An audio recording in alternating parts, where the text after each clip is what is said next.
마음을 좀 주시는 것 같아요. 뭐 큰 거대한 뭐 성전 건축은 아니지만 또 우리가 사실 뭐 할 수 있는 게 아무것도 없어요. 근데 계속 저는 창세기를 읽어가면서 하나님이 하시겠구나, 그런 마음이 계속 들었어요. 우리 아브라함을 보면서 이렇게 참 이렇게 믿음의 조상인데 믿음의 조상 같이 하는 그 아브라함에게 하나님이 어떤 일을 행하시는지 여러분 다 알고 계시잖아요. 하나님의 행하심을 좀 기대하시면 좋겠다. 이제 좀 넓혀 가시지 않을까 그런 마음이 들었어요. 그래서 제가 조심스럽지만 믿음의 선포를 좀 해보려고. 무슨 말씀이죠? 하나님이 행하실 거예요. 아멘. 아멘. 감사합니다. 말씀 같이 보시겠습니다. 오늘은 이제 창세기 21장으로 넘어가겠습니다. 21장 오늘은 1절에서 7절까지 나오겠습니다. 1절에서 7절. 저처럼 본문이 좀 짧아졌습니다. 창세기 21장 1절에서 7절. 또 한 절씩 교독하시겠습니다. 마지막 절을 함께 읽고요. 제가 1절 읽겠습니다.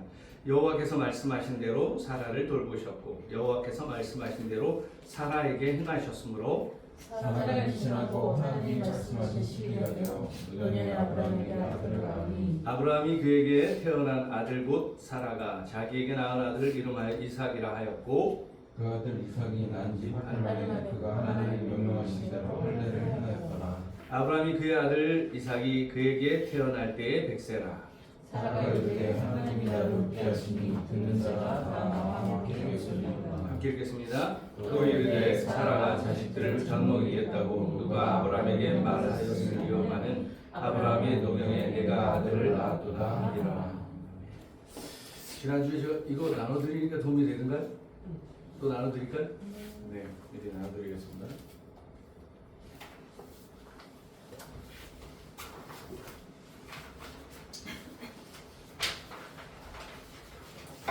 네, 오늘 말씀의 제목은 서두르면 이스라엘, 기다리면 이삭. 예. 사실 처음에 제목이 좀 길었는데 제가 이렇게 창세기를 공부하면서 또 이렇게 다른 분들 설교를 듣다가 이 제목 기가 막히네. 솔직히 말씀드리면 이 제목을 쓰신 분을 이제 따왔습니다. 솔직히 서두르면 이스라엘, 기다리면 이삭이라는 제목으로 하나님의 말씀을 나누겠습니다. 여러분 우리가 참 기다리는 일을 좀 힘들어하지 않습니까? 기다리는 일들. 뭐 예를 들면 어떤 약속이 정해져 있어. 그게 좋은 거면 좋은 것일수록 설레고 기다리는 게 힘들어요. 어릴 때 여러분 뭐 소풍을 가면 요즘은 그런 좀 자녀들이 그런 기억이 별로 없지만 이제 저희 세대는 소풍 가면 이제 보물찾기도 하고 이렇게 도시락 싸갖고 와서 먹고 뭐 이런 게 되게 설레던 그 전날은 설레였잖아요. 그리고 참 시간이 안 가는 것 같고 기다리는 게 참 힘들다라는 생각이 들고 또 요즘 청소년들이 여기 청소년들이 들으면 기분 나쁘겠지만 이제 요즘 이렇게 그 뭐랄까 참지 못하고 기다리지 못하고 뭐 그런 경우들이 참 많잖아요. 근데 뭐 어찌됐든 간에 기다리는 게 분명한 건 힘든 건 사실이죠. 그런데 성경을 읽다 보면 성경은 온통 기다림의 역사로 기록되어 있다. 기다림의 이야기로 가득 차 있다. 오늘 본문 이 아브라함이 사실 우리가 지금 몇 주째 말씀을 읽고 있는데 우리가 12장부터 시작할 때 아브라함에게 뭐 내가 너를 큰 민족을 세우고 너를 뭐 자녀를 주고 이런 얘기를 했는데 지금 그 시간이 얼마나 흐르는 거죠? 25년이 흘렀어요. 25년을 기다렸습니다. 25년. 기다림의 시간이 꽤 길었어요. 물론 아브라함이 스스로 기다릴 만한 사람은 아니었지만 그렇게 하나님이 만들어 가시는 거죠. 요셉은 하나님부터 꿈을 받았죠. 그 꿈은 형제들이 보기에는 얼토당토한 꿈이었어요. 그 꿈이 뭔지도 명확히 몰랐죠. 그런데 그 꿈에 뭐 형제들이 절하고 뭐 이랬던 그 꿈의 일들이 애굽에서 요셉이 총리가 되기까지 얼마나 걸렸습니까? 13년의 시간이 흘렀습니다. 모세가 이제 나일강에 그의 어머니를 통해서 띄워져서 이집트 공주에게 발견되어서 그 왕궁에서 성장하지만 처음에는 의로움에 의협심에 휩쓸려서 뭔가를 좀 해보려고 했지만 그의 결국은 뭐였냐면 살인자가 되어서 광야로 도망하는 사람이 되었죠. 거창한 꿈을 꾸었지만 뭔가 해볼 수 있을 것 같지만 근데 그는 40대 되기까지 아무것도 하지 못했습니다. 몇 살 때 하나님의 일에 쓰임 받았습니까? 80세에 쓰임 받았어요. 40년을 기다렸다라는 것이죠. 광야 40년의 기다림의 시간이 있었다라는 것이죠. 우리가 잘 아는 이스라엘이 가장 어떤 뭐랄까 역사적으로 존중받는 인물이 모세와 다윗인데, 또 다른 다윗은 왕으로서 선택받고 나서 진짜 비로소 왕으로 서게 되는 시간이 10년이 흘렀습니다. 10년. 심지어 더 말할 것도 없어요. 예수님은 육신의 몸을 입고 이 땅에 태어나서 공생애를 시작하기까지 몇 년이 흘렀냐면 30년의 시간이 흘렀습니다. 예. 우리는 그런 사실은 무의미하게 흘러가는 시간처럼 보이고 답답한 시간처럼 여겨지는 것이죠. 그러나 그 기다림은 어떤 결과를 낳게 됩니까? 기다림은 고통의 시간이 아니라 하나님의 은혜가 무르익는 시간이라는 거예요. 하나님의 은혜가, 이 하나님의 은혜가 이토록 놀랐구나. 앞서 말씀드렸던 요셉, 모세, 다윗, 그리고 예수님까지 모두가 하나님의 때를 기다렸어요. 기다리는 것. 여러분, 여러분들 중에 그런 분들도 있겠지만, 제가 어릴 때 저는 농촌의 농부의 아들로 태어났죠. 가을이 되면 그렇게 저희가 옥수수 농사를 많이 지었는데 일하기 싫어갖고 도망갔던 때가 너무 많이 생각이 나는데, 제가 아버님이 일했던 걸 나이 들고 생각해 보니까 새벽 정말 동이 트기도 전에 나가서 뭔가 밭도 갈고 물을 주고 뭔가 굉장히 많은 수고를 하잖아요. 봄부터. 꽤 가을까지 꽤 기나긴 시간을 견뎌야 해요. 농부도 기다려야 하고요. 심겨진 씨앗도 때를 기다려야 하는 것이죠. 여러분, 기다림이 여러분 쉽습니까? 되게 어렵습니다. 근데 우리는 기억하셔야 돼요. 우리는 매주마다 예배 드리는 것, 사실은 궁극적으로는 다시 오실 예수님을 기다리는 예배를 드리고 있는 거죠. 그렇지 않겠습니까? 예. 우리가 예수님을 기다려요. 그래서 우리가 신약에도 보면 열처녀 비유가 있잖아요. 기름 준비하지 않으면 그분이 오실 때 황당한 일을 겪게 되는 것이죠. 주님 오시는데 깨어 기다리지 않으면 낭패를 당할 수 있다는 것이죠. 기다려야 하는 거예요. 근데 아이러니하게도요, 성경은 우리만 기다리는 게 아니에요. 하나님도 기다리십니다. 은혜 베풀기 위해 기다리셔요. 이사야 30장에 18절에 이런 말씀이 있습니다. 그러나 여호와께서 기다리시나니 이는 너희에게 은혜를 베풀려 하심이요 일어나시리니 이는 너희를 긍휼히 여기려 하심이라. 대저 여호와는 정의의 하나님이시라. 그를 기다리는 자마다 복이 있도다. 예. 여호와께서도 기다리고요, 우리도 기다릴 때 복이 있다라고 성경은 말하고 있죠. 여러분, 그 옛날 우리가 창세기를 시작했을 때 기억나는 말씀이죠. 선악과 금단의 열매를 따먹은 아담과 하와가 에덴 동산에서 쫓겨납니다. 그게 끝이 아니라는 거예요. 그게 끝이 아니라는 거예요. 이 죄에 빠진 인간이 돌아오도록 시간이 흐른 뒤에 또 하나님은 결국 그들을 긍휼히 여기시고 돌아오게 하시고, 그것이 우리가 잘 아는 대로 나뭇잎으로 자기 치마를 삼았지만 양을 죽여서 가죽으로 옷을 입히지 않습니까? 기다렸다가 때가 되면 은혜의 옷을 입히시는 하나님. 여러분, 누가복음 15장에 집을 떠났던 탕자, 그 아버지는 매일마다 마을 어귀 끝에서 저 먼 곳을 바라보면서 돌아올 아들을 기다렸다는 것이죠.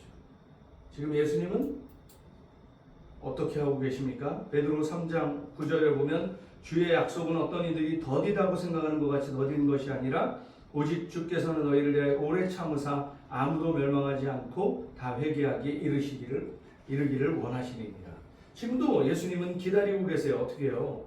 마지막 때가 멸망의 때요 심판의 때고 믿는 자들에게 구원의 때인데 왜 오래 참고 기다리고 계시는가? 그 누구도 어떤 사람도 예외 없이 다 멸망하기를 원치 않고 돌아오기를 기다리고 계십니다. 끊임없이 기다려요. 네. 끊임없이 기다려요. 오늘 말씀은 어떻게 보면 이 기다림 끝에 다가오는 은혜가 무엇인가를 지금 보여주고 있습니다. 오늘 본문 이 짧은 9절의 말씀이 어떤 은혜를 담고 있는지, 우리가 기다림 끝에 주시는 은혜가 무엇인지 함께 살펴보려고 합니다. 앞서도 말씀드렸지만 그렇게 오랜 기다림 끝에 아브라함 편에서는 기다릴 수 없는 이 조급증이 발동하겠죠. 그래서 어떻게 합니까? 그는 사라의 부추김에 의해서 하갈을 통해서 이스마엘을 낳기도 합니다. 그러나 하나님의 열심히, 그 하나님의 시간, 소위 여러분 잘 아는 대로 카이로스, 하나님의 때에 어떻게 됩니까? 하나님의 약속이 이루어지는 것을, 성취되는 것을 보게 되는 것이죠. 오랜 시간 동안 기다렸던 아들을 지금 만나게 되는 것이죠.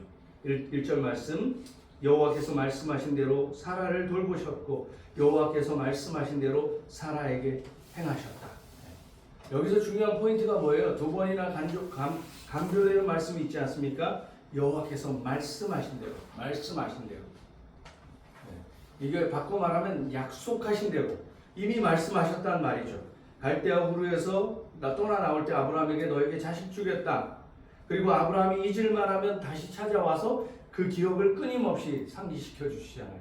우리 계속 창세기 말씀을 묵상하면서 그걸 잊어버리고 정말 그 하나님이 있으라고 하는 자리에 있지 않고 이탈할 때마다 다시 그 자리를 옮겨 놓으면서 기억을, 약속을 상기시켜 주신 하나님, 여러분 다 기억하실 겁니다. 너한테 자식이 있을 거야. 심지어 계약도 맺습니다. 언약도 맺습니다. 아브라함이 믿지 않고 자기 생각대로, 자기 계획대로, 자기의 편법대로 이스라엘을 낳을 때도 계속 말씀하세요. 그리고 지금 천사들을 동원해서 내년 이맘때쯤 내가 아들을 낳을 것이다. 시간까지도 명확하게 정해 주십니다. 아브라함이 어떻게 생각하든지 간에, 아브라함의 상황이 어떠하든지 상관없이 하나님은 끊임없이 줄기차게 말씀하시고 약속하시죠. 그리고 말씀하신 대로 이루시는 것을 보게 됩니다. 이 중요한 포인트예요. 말씀하신 대로, 말씀하신 대로. 하나님은 말씀하신 대로 반드시 이루시는 하나님. 우리 창세기 시작할 때 태초에 하나님이 천지를 창조하시니라. 그리고 땅이 혼돈하고 공허하고 흑암이 깊음이 있을 때 하나님은 어떻게 하시는 줄 아세요? 창세기 1장. 하나님이 이르시되 빛이 있으라. 말 한마디면 끝나는 일이에요. 어둠 가운데 빛이 드러나기 시작하고 공허한 공간 안에 하나님의 그 창조물들이 채워지기 시작하는 것. 그분의 말씀 한마디면 그분은 말씀으로 무에서 유를 창조하실 수 있죠. 없는 것을 있는 것처럼 부르시는 그 주님이 우리 하나님이시라는 거죠. 심지어 이 말씀이신 하나님이 신약의 요한복음에 보면 말씀이신 하나님이 이 땅에 오시죠. 요한복음은 태초에 말씀이 계십니다. 이렇게 시작하지 않습니까? 말씀. 이 얼마나 그 말씀이 중요한가를 강조하고 있는 것이죠. 요한복음 5장 25절에 이런 말씀이 있어요. 진실로 진실로 너희에게 이르노니 죽은 자들이 하나님의 아들의 음성을 들을 때가 오나니 곧 이때라. 듣는 자가 살아나리라. 죽음을 당한 자도 하나님의 말씀을 듣고 살아나는 거예요. 여러분 딱 이 말씀을 들으면 떠오르는 사건이 하나 있지 않습니까? 죽은 지 나흘이나 돼서 냄새가 나는 나사로를 예수님이 찾아오시잖아요. 그 동굴문을 막고 마르다가 뭐라고 말합니까? 죽은 지 나흘 지나서 냄새가 납니다. 그런데 어떻게 합니까? 예수님은 마르다에게 비켜서 돌을 치워. 그죠? 돌을 치우고 나서 예수님은 긴 말도 하지 않습니다. 나사로야 나오너라. 죽은 지 나흘이나 되고 냄새가 난다는 건 뭐예요? 소위 말하면 우리가 이제 옛날에 과학 이렇게 보면 뭐 그걸 뭐라 그러죠? 뭐 죽은 지 얼마 안 돼서 갑자기 또 이렇게 눈을 살아나는 경우도 있잖아요. 근데 나흘이 지났다는 건 이미 불가능한 상태예요. 나사로야 나오너라. 그럼 끝나는 거예요. 죽었던 영혼이 살아나고요. 말씀을 들으면 생명을 얻고요. 죽은 자를 살리는 것이 바로 하나님의 말씀이라는 거예요. 많은 사람들이 예수님의 말씀을 듣죠. 여기서 중요한 포인트는 뭐예요? 우리도 들으면 우리의 모든 죽어있던 것, 우리의 모든 불가능한 것, 우리가 모든 막혀있던 것이 열린다는 것이에요. 그런데 안 그럴 때도 있잖아요. 그럼 그것이 우리의 문제인가요? 하나님의 문제인가요? 우리의 문제라는 거죠. 시편 말씀에 보면 주께서 내가 막 기도하는 것을 내가 듣지 않는, 하나님이 듣지 않는 것 같은 상황을 다윗이 묘사해요. 근데 성경은 뭐라고 명확히 말하냐면 우리가 우리 마음 가운데 죄악을 품고 있으면 하나님이 듣지 않으신다고 성경은 명확히 말하고 계세요. 그러니까 이런 거예요. 말씀을 계속 하세요. 하나님이 행하실 일들에 대해서 말씀을 계속 하세요. 말씀하시는 하나님이 문제인가요? 듣지 못하는 우리가 문제인가요? 듣지 못하는 우리에게 문제가 있는 거예요. 그러니까 아브라함도 25년 긴 세월을 지나는 동안 끊임없이 말씀을 하셨어요. 어떤 건 들었는지도 모르겠어요. 내가 그냥 안 들었다라고 말하고 싶진 않아요. 어떤 건 들어. 반응을 보여요. 근데 어떤 건 안 들어요. 그 중에 가장 특별히 심각한 게 뭐예요? 후사를 주겠다는 것을 그렇게 안 듣는 거 아니에요? 그러니까 어떻게 해요? 하나님 말씀과 상관없는 짓을 해버리는 거예요. 그러나 오늘 21장 시작은 보란듯이 하나님 뭐라고 하십니까? 말씀하신 대로 사라를 돌보시고 말씀하신 대로 사라에게 행하시는 끊임없이 말씀하세요. 하나님은 신실하시고 말씀하신 걸 지키시는 그 말에 책임지는 분, 그분이 하나님이시라는 거예요. 그래서 우리가 앞서 다 살펴보았던 애굽에 갔을 때도 사라가 바로 왕의 앞에 가 있을 때도, 또 그랄 땅에 갔을 때 아비멜렉 앞에 갔을 때도 하나님이 어떻게 하십니까?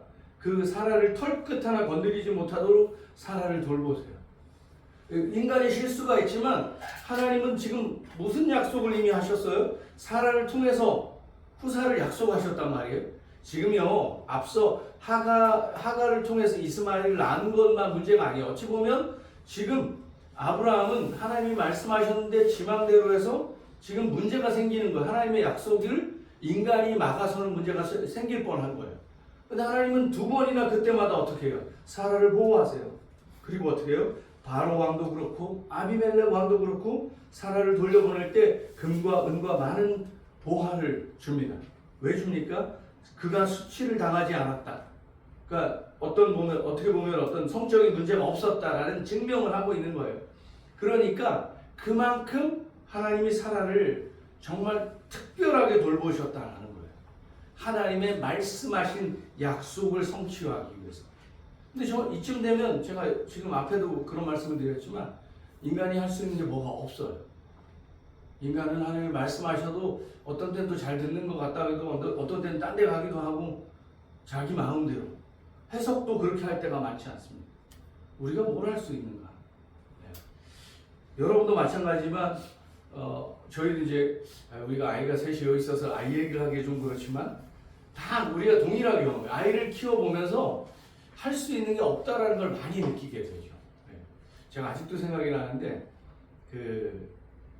처음에 거의 초기였던 것 같아요. 깐난 아이였는데 누구라고 말하진 않겠지만 너무 열이 나는 거예요. 병원을 가야 되잖아. 그 순간 너무 당황해갖고요. 제가 냉장고에 있는 그 병음료 같은 거 있잖아요. 그걸 여러 개를 꺼내서 막 겨드랑이에도 끼고 뭐 사타구니에 놓고 막 열을 내리려고 얼마나 서투른 거예요, 사실은. 뭐 해열제를 먹이거나 병원을 가야 되는 거예요. 네. 그리고 우리가 뭐 다 크다 보면 아이들이 다 아프잖아요. 아플 때마다 여러분 어떠셨어요? 노심초사. 요즘같이 뜨거운 그 여름날에 요즘 이제 아파트에 이제 전력량 문제가 안 생기지만 옛날에는 이제 그런 일이 종종 있었잖아요. 뭐 에어컨도 쓰고 선풍기 돌리면 정전되는 일이 벌어지잖아요. 저희가 인천에 처음 들어왔을 때인가 밤에 이렇게 자는데 뭐 여름에 더우니까 정전이 된 거예요. 뭐 덥죠. 그러니까 우리가 못 자고 막 부채를 들고 막 선풍기 있잖아요. 그런 거 해갖고 막 이제 그 손선풍기 같은 거에 막 열 내리겠다고. 할 수 있는 게 뭐 그거밖에 없어요. 우리가 뭘 할 수 있겠어요? 여러분, 자라게 하시고 성장하게 하시는 분이 하나님이셨어요. 어떻게 보면. 우리가 우리의 자녀들이 커가는 데 있어서 우리가 얼마만큼 우리가 역할을 했을까요? 그렇죠. 하나님이 돌보시는 거예요. 우리의 삶은 또 어떻습니까? 우리의 삶이 지금 여기까지 왔을 때 얼마나 많은 소위 말하는 우여곡절이 있었습니까? 그런데 여러분 그 생각 해보셨어요? 그 하나님의 우리를 선택하셨기에 하나님은 우리 평생에 우리의 삶과 함께 하시려는. 여러분 시편 23편 그 마지막 절이 뭔지 기억하세요? 나의 평생의 선하심과 인자하심이 정녕 나를 따르니. 네, 우리를 하나님이 선택하셔서 그 하나님의 인자하심과 선하심이 따라다니는 거예요. 네. 여러분 제가 그 성경 통독방에도 찬양 올려드렸잖아요. 주님의 선하심이라는 찬양. 물론 우리나라에 번역된 찬양이 있는데 그 올려드린 그 곡이 조금 그냥 직역한 가사잖아요. 보셨는지 모르겠지만 거기 이렇게 돼 있어요. 주님 사랑합니다. 당신의 자비는 결코 저를 실망시키지 않습니다. 그 다음에 저의 모든 생애가 당신의 손에 붙들려 있었습니다. 지금 이때까지도. 제가 깨어나는 순간부터 제 머리를 누이기까지 제 모든 삶 가운데 당신은 신실하셨습니다. 근데 그걸 뭐라 그러지? 브릿지라 그러나요? 우리 찬양에 이제 브릿지로 부르는 번역이 이게 원곡은 이거예요. 원곡이 너무 이렇게 리얼하게 직역을 했나? 당신의 선하심이 뒤쫓고 있습니다. 그것이 저를 뒤따르고 있어요. 당신의 선하심이 뒤쫓고 있습니다. 저를 말입니다. 여러분 이걸 여러분에게 적용시켜 보세요. 하나님의 그 선하심이 나를 뒤쫓고 있어요. 나를 뒤따르고 있어요. 그리고 거기 그 찬양 론케롤리 목사님 부를 때 자막이 이렇게 돼 있더라고요. 죽음과 저주가 나를 추격하는 것이 아니라 당신의 선하심이 나를 뒤쫓고 있습니다. 의지가 박약한 제가 당신을 뒤따른다기보다는 신실한 당신의 선하심이 나를 뒤쫓고 있습니다. 제 모든 삶 가운데 주님은 신실하셨습니다. 여러분, 우리를 돌보시는 분이 하나님이세요. 나는 우리 자녀들은커녕 내 한 몸도 건사하고 돌보는 게 쉽지 않습니다. 그렇죠? 우리 소위 말하면 자기 돌봄, 자기 관리라고 그러잖아요. 우리 한 몸도 우리는 건사하기 어렵습니다. 하나님의 은혜가, 하나님의 돌보심이, 하나님의 인자하심이 여기까지 우리를 돌보신 거예요. 동의하세요? 그래서 이 말씀이 그렇게 의미가 있는 거예요. 말씀하신 대로 사라에 행하시고 말씀하신 대로 사라를 돌보시고 그 약속을 신실하게 지키시는 하나님. 그리고 또 주목해야 될 말씀이 있어요. 이번에 2절을 볼까요? 사라가 임신하고 하나님이 말씀하신 시기가 되어 노년에 아브라함에게 아들을 낳으니. 우리는요 약간 그걸 뭐라 그러죠? 피상성이라 그러나요? 그렇게 말씀하셨으니 그런가 보다. 야, 내가 너한테 아들을 주겠다. 이미 갈대아 우르를 떠날 때 75세였어요. 물론 뭐 그 당시에 자녀를 낳는 건 흔한 일이다 이렇게 말할지도 모르겠어요. 그런데 우리는 이미 앞에 그 소위 말하는 이제 사라가 임신할 수 없는 몸의 상태라는 걸 우리는 읽었어요. 기억나시죠? 경수가 끊어졌다 뭐 이런 표현이 있잖아요. 그죠? 임신을 할 수 없는 상태였어요. 그리고 그 표현과 단어는 다르지만 의미가 일맥상통하는 단어가 2절에 나와요. 아브라함이 어떤 아브라함인가? 노년의 아브라함이라는 거예요. 7절에 가서도 똑같은 말이 나와요. 또 이르되 사라가 자식들을 젖먹이겠다고 누가 아브라함에게 말하였으리오마는 아브라함의 노경에. 이걸 왜 계속 강조할까요? 5절에도 중간에 아브라함이 그의 아들 이삭이 태어날 때 백세라는 걸 계속 강조해요. 지금 현대에서는 현대의학으로는 100살이 아이를 낳을 수 없지 않습니까? 꼭 이제 좀 이런 게 나오면 또 제가 궁금해서 찾아봐요. 야, 기록상 누가 제일 노년에 아이를 낳았을까? 보니까 인도에 2019년에 만 74세의 여자분이 쌍둥이를 출산했대. 쌍둥이. 대단한 거예요. 75세. 근데 그게 뭐 정말 말 그대로 우린 기적이라는 건 불가능한 게 된 거잖아요. 그럴 정도라는 거예요. 뭐 하나님의 말씀하시면 뭐 100세든 200세든 낳겠지 뭐 이렇게 생각할 수도 있지만 우리는 이 말씀을 어떻게 주목해야 돼요? 불가능한 현실, 이루어질 수 없는 현실. 그러니까 사실은 아브라함도 사실 사라도 이게 받아들이기 어려웠어요. 그래서 천사가 찾아와서 내년 이맘때에 아들을 낳겠다고 지정까지 했는데 장막문에서 들었던 사람은 어떻게 반응합니까? 이게 말도 안 된다. 이렇게 비웃는 거예요. 예. 그런데 하나님께서는 인간의 연약함, 부족함, 이 무능함의 한계 상황에 아랑곳하지 않고 말씀하신 것을 지키는 거예요. 문제는 뭐냐? 우리 인생의 문제는 나한테만 문제예요. 이해가 되세요? 내가 겪는 문제는 나에게만 문제예요. 하나님에게는 전혀 문제가 될 수 없다. 동의하세요? 내가 문제라고 생각하는 건 하나님의 문제가 아니에요. 하나님의 능력은 언제나 한계 상황을 뛰어넘죠. 우리의 모든 현실을 뛰어넘어요. 너무 흔한 말 같지 않아요? 앞도 막히고 뒤가 막히고 왼쪽 오른쪽이 막혀요. 이 말 누가 했습니까? 욥이 했어요. 왼쪽으로 가도 하나님 없고 오른쪽 가도 하나님 없어요. 어디 계셔요? 하늘을 봐야죠.